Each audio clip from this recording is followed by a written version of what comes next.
We're talking all about apps. I've got Richard Eaton with me at the moment from Appware, app that rhymes with cap. There it is. We got there eventually. App that rhymes with cap. From Yorkshire, I understand there. Yeah, that's right. Hence the flat cap. Hence the flat cap. But you're not speaking like E upright grand. You could if we asked you to. Maybe. Yeah. Listen, let's talk about the whole world of business apps, because it's a fascinating area, and I think a lot of companies don't realise the potential or the power of an app for their business. Yeah. What can apps do for an SME? If I've got a business, do I have to come up with the strategy for the app? Do I have to come up with the idea for the app? Or can I come to you and go, I've got a business, I'm running a business at the moment, it does X, Y, Z, and you go, I've got an app for that. Is it a bit like that, or is it a bit different? How is it? Yeah, we tend to have different types of customers. So some will come to us and say, we'd like an app. We say, what would you like it to do? And say, we've no idea. We know that all our customers are using apps, but how can we capitalise on that? So what we'll then do with them is sit down, work out how an app can actually work for that business. So one example may be an IFA or a mortgage advisor would come to us.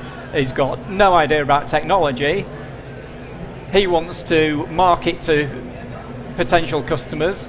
So of course the potential customer for a mortgage app wants to know, how much mortgage can I get and what will it cost me? That's all they want to know. So we'd probably suggest something like a mortgage calculator app for that person. There's no point literally replicating your website on an app and have it as something salesy and brochure. People won't download it. You give something really useful away, like a mortgage calculator, people will use that, and of course once they've done that and said, oh yeah, I know how much I can borrow, I know how much it's going to cost me, tell me more.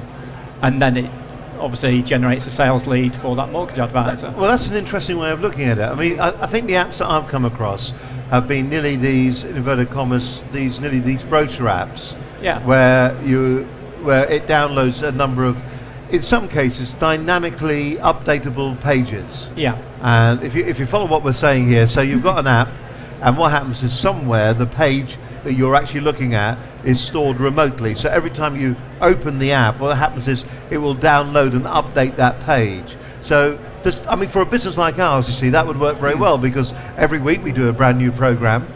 So every week what would happen, you'd open up the page and it would come up and go, here is the latest program.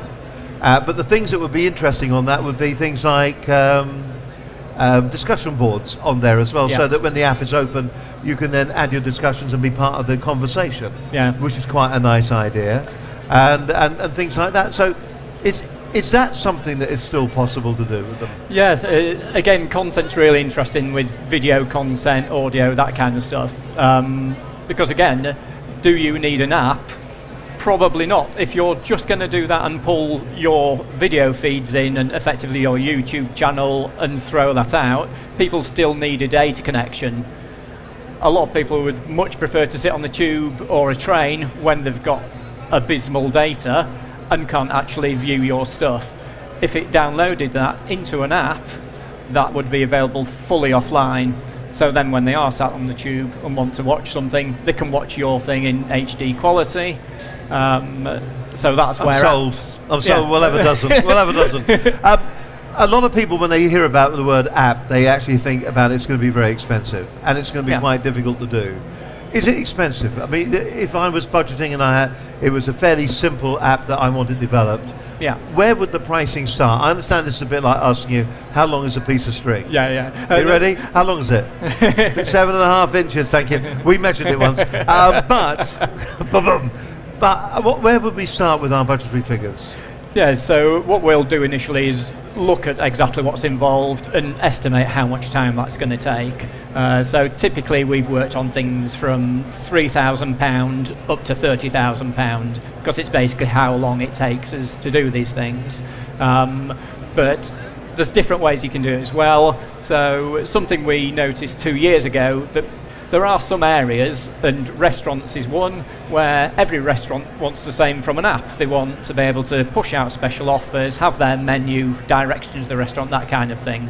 So what we've recently released out there is an off-the-shelf app for restaurants. So That's a really effectively, if clever someone, idea, yeah. well, if we had 5 restaurants come to us over a 5-year period and say, this is what we want, and it was all pretty much the same, but building it as a bespoke app for one client would probably be £9,000. We recognise most restaurants don't have that, so we've built an off-the-shelf offering for £500, and we can obviously sell that to multiple restaurants. What a great idea. So if you're a restaurant and you're looking for an app for your restaurant, and I take it that's like menus, special offers and things like that. Yeah, so you're getting 10 grand's worth of value, basically. What an incredible, what a great way. So we just tried to think about things a bit differently and a slightly different business model. How long does it take to get an app from start to finish? I mean, obviously you've got to go to the Apple Store when it comes to getting the app sorted out. That I would imagine will take a little bit of time. So for an iOS app, so for my iPhone or iPad, how long would it take? Again, it's the how long's a piece of string. So we told you. It's 7.5 inches. No, 27.5 inches. Yeah. So say it was a couple of weeks worth of work. Then before that, you've obviously got to go through design stage. You've got your couple of weeks worth of work. Apple themselves typically take 7 to 10 days to actually certify the app. With Android, of course, there's no certification, so you can just put the stuff straight in there, which is why you get a massive disparity between Android app quality and Apple app quality, because there's a certification process. Rather than I've paid £25 for a developer account, I can just put anything in the store. And if I come to you and I buy the app, will the app work both on Android and iOS within that one cost? These days, virtually everyone wants it across those 2 platforms because that covers 90% of the market. If it's a £3,000 app, am I paying 6 to get it in both places? No, you'll get it for both for that, because as a minimum these days, people want both those platforms. Big business now? Growing business? Yeah, it's huge. We started nearly 6 years ago, and as I said to you before we started, then 6 you years used to ago, write games, didn't you? Yeah, I used to write Micro, games a long time ago. But 6 years ago, people would ask me what we did and say we build apps, and they'd say, "What's an app?" But these days, obviously, we don't have that issue. But it's got more and more busy, especially the last couple of years. And the whole marketplace has completely changed, where BlackBerry were huge 3-4 years ago, and we've not had an inquiry for a BlackBerry app for 2 years now. Yeah, see that. And Windows Phone is emerging as a bit of a player now. They were quite... Really? Yeah, we are getting asked. We're building something at the minute that initially went out on iPhone, then Android, and now we're building that for Windows Phone for a client. So that is starting to get some market hold. That's interesting. So regardless of what kind of phone you actually have, regardless of where you are, if you're looking for an app for your business, this is the guy that you need to come to. If we want to contact you, is there an app to contact you, or do you just do it the normal way? What's the website address? Yeah, we've got some of ours, but the website address is appware.co.uk. Appware sounds like Capware. We like that. Eop from Yorkshire. Lovely. Listen, if you want to find out more information about that and you want to sort out and get your business an app, then this is the guy that you need to talk to. My big thanks to Richard Eaton. Thank you very much indeed for coming on. Thank you.